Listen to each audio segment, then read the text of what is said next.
If you stay too long in the wrong relationship, it won't just hurt you, it will change who you become. I am fearfully and wonderfully made. Psalm 139.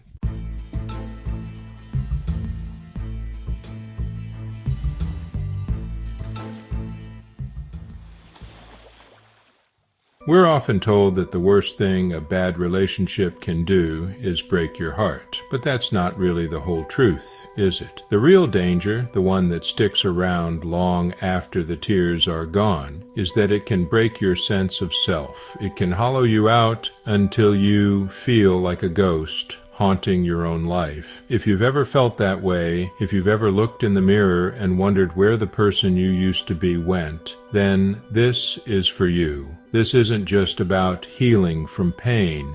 It's about reclaiming the person you were always meant to be. It starts quietly. Your voice gets a little softer in conversations. You begin second-guessing your own choices, your memories, even your reality. Then one day, you look in the mirror and a stranger looks back. This is how a bad relationship does more than break your heart. It rewrites who you are. Today, we're not just talking about the problem, we're talking about the solution.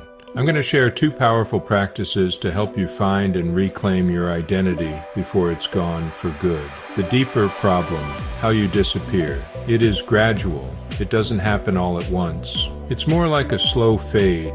So gradual you don't even notice until it's become your new normal. Psychologists have terms for this, like enmeshment, where the lines between you and them get so blurry that your own needs, thoughts, and feelings just seem to dissolve.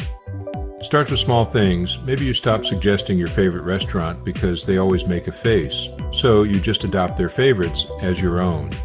Then you set aside a hobby you absolutely loved, painting, hiking, playing music, because they didn't get it, or maybe they even made fun of it. You start dressing to please them, listening to their music, and adopting their opinions just to keep the peace. Without even realizing it, you become a partner in your own disappearance. This isn't compromise, it's concession. Over and over, you make tiny sacrifices of yourself. You twist yourself into a shape you think is more lovable, more acceptable, all in a desperate attempt to keep the relationship afloat. You learn to silence what you need to take care of what they demand. The most dangerous part is how this rewires your brain. When you're constantly dealing with criticism, gaslighting, or emotional manipulation, you start to believe those toxic messages. Their voice becomes your inner voice, whispering self-doubt all day long. You're not good enough. It's always your fault. You're just being too sensitive. Your self-esteem shrinks and self-doubt takes over. You might even feel a constant sense of dread, like you're always waiting for the other shoe to drop, a survival mode that becomes your permanent state.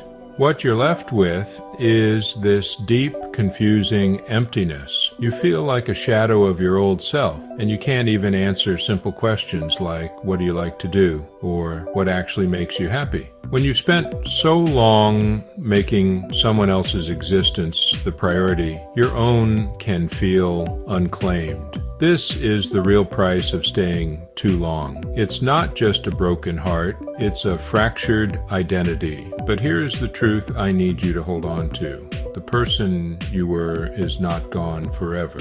They are just waiting for you to decide that your own life is worth fighting for, that your own identity is not up for negotiation. The journey back to yourself isn't about creating some brand new you. It's about remembering and recovering the person who got buried.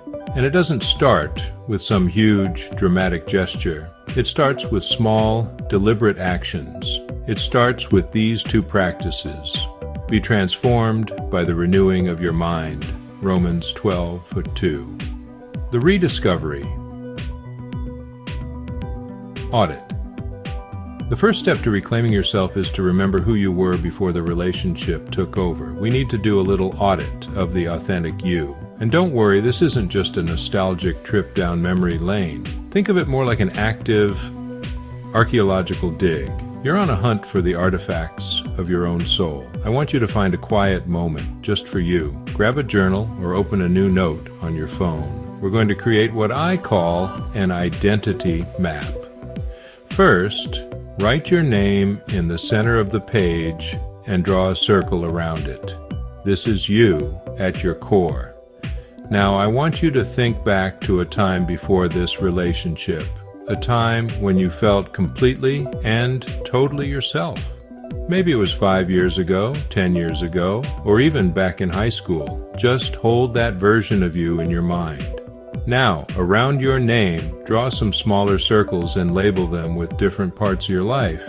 Hobbies, music, friends, style, goals, and my favorite, little joys. Under each of these, just start listing things that were true for that version of you. Under hobbies, what did you do for fun? Reading for hours at a coffee shop, playing guitar, going for long runs. Write down everything, no matter how small it seems. Under music, what songs made you feel alive? What was the soundtrack to your life back then? Under friends, who were the people who made you feel seen and energized? The ones you could just be a complete goofball with? Under style, what clothes made you feel confident and like yourself? Under goals, what were you dreaming about? Did you want to travel somewhere, learn a new skill, make a big career move? And finally, under little joys, what were the small, everyday things that made you smile? The smell of coffee in the morning, the feeling of sunshine on your face, binge watching a certain kind of movie. As you fill this out, you might feel a pang of sadness for that person. That's okay. Acknowledge that feeling, but don't let it stop you. This map isn't a memorial to what you've lost. It's a blueprint for what you can rebuild. You're literally reactivating dormant parts of yourself. Once your map is done, just choose one thing, one small, easy thing from that list, and commit to bringing it back into your life this week. Just one. Maybe it's making a playlist of your old favorite songs. Maybe it's calling that old friend you haven't talked to in a while. Maybe it's just spending 30 minutes on that hobby you once loved. This small act is a signal to yourself. It says, I remember you, and I'm coming back for you. I remember how play the boundary blueprint. The second practice is all about reclaiming your space and your power. A toxic relationship erases boundaries. Rebuilding them is how you rebuild yourself. But I know the idea of setting a big confrontational boundary can feel terrifying, especially when your confidence is at an all-time low. So we're not starting there. We're going to start with a micro boundary. A boundary so small, so reasonable, it feels almost easy to enforce. This is about teaching yourself, little by little, that your needs matter and that you have every right to protect them. Here's your boundary blueprint. Just 3 simple steps. Identify a small annoyance. Think of one tiny thing that happens in your daily interactions that consistently makes you feel drained or dismissed. Not the huge, explosive fights, the small stuff. Maybe your partner always interrupts you mid-sentence. Maybe they expect you to drop everything and answer their texts immediately. Maybe they make a little dig about your new outfit. Pick one. For this example, let's go with being interrupted. State the boundary calmly and clearly. Your boundary should be a simple statement about what you need, not a demand for them to change. The key is to be calm and firm. You're not starting a fight, you're simply stating a fact. The next time you're interrupted, you can take a breath and say calmly, actually, I'd like to finish my thought. Or, if the issue is non-stop texting, you could say, I can't always reply to texts right away, but I'll get back to you when I have a moment. See the language there? It's not, you always interrupt me. It's, I'd like to finish my thought. It's not, stop texting me so much. It's, I will get back to you when I can. It focuses on what you can control. You're not asking for permission. You're giving information. Practice this always. Say it calmly. Follow through. This is the most important part. When you state the boundary, you have to be ready to follow through. If you say you'd like to finish your sentence, you have to actually finish it even if it feels a little awkward. If they interrupt again, you can just stop, wait, and say, as I was saying, and continue. If the boundary is about texting, you have to actually give yourself permission not to respond right away. You have to honor the boundary for yourself first. Every time you successfully hold one of these micro boundaries, you cast a vote for yourself. You are physically and verbally reinforcing the truth that you have a right to take up space. You're rebuilding your self-respect, one tiny, powerful action at a time. It might feel small, but these are the bricks you'll use to rebuild the house of you. You will need to remind ourselves to review again and again of these concepts. Losing yourself in a relationship is a uniquely painful experience, one that's filled with confusion and a quiet sort of despair. But the journey back is a powerful act of self-love. It's a declaration that you are more than just someone's partner, more than their reflection, and more than the role you felt forced to play.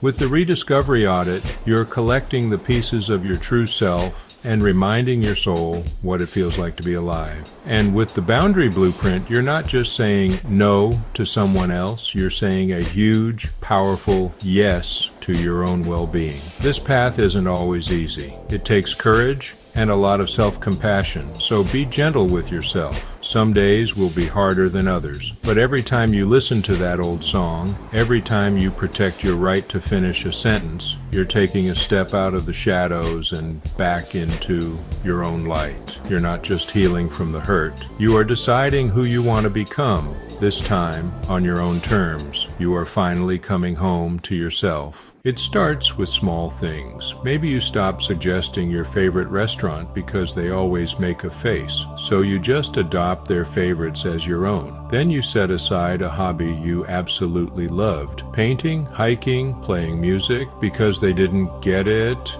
or maybe they even made fun of it. You start dressing to please them, listening to their music, and adopting their opinions just to keep the peace. Without even realizing it, you become a partner in your own disappearance.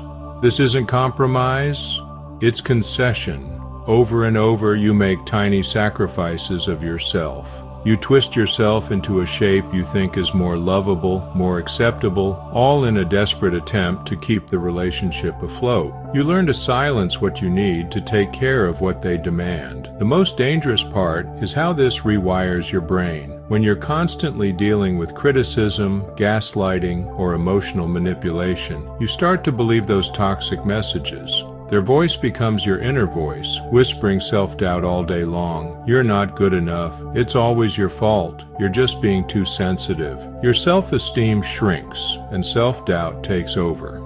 You might even feel a constant sense of dread, like you're always waiting for the other shoe to drop, a survival mode that becomes your permanent state. What you're left with is this deep, confusing emptiness. You feel like a shadow of your old self, and you can't even answer simple questions like, what do you like to do? Or what actually makes you happy? When you've spent so long making someone else's existence the priority, your own can feel unclaimed.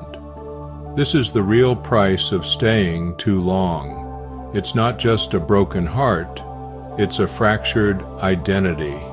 But here's the truth I need you to hold on to. The person you were is not gone forever. They are just waiting for you to decide that your own life is worth fighting for, that your own identity is not up for negotiation. The journey back to yourself isn't about creating some brand new you. It's about remembering and recovering the person who got buried. And it doesn't start with some huge, dramatic gesture. It starts with small, deliberate actions. It starts with these two practices: the rediscovery audit. The first step to reclaiming yourself is to remember who you were before the relationship took over. We need to do a little audit of the authentic you, the boundary blueprint. The second practice is all about reclaiming your space and your power. A toxic relationship erases boundaries. Rebuilding them is how you rebuild yourself. You're not just healing from the hurt. You are deciding who you want to become, this time on your own terms. You are finally coming home to yourself. This path isn't always easy. It takes courage and a lot of self-compassion, so be gentle with yourself. Some days will be harder than others, but every time you listen to that old song, every time you protect your right to finish a sentence, you're taking a step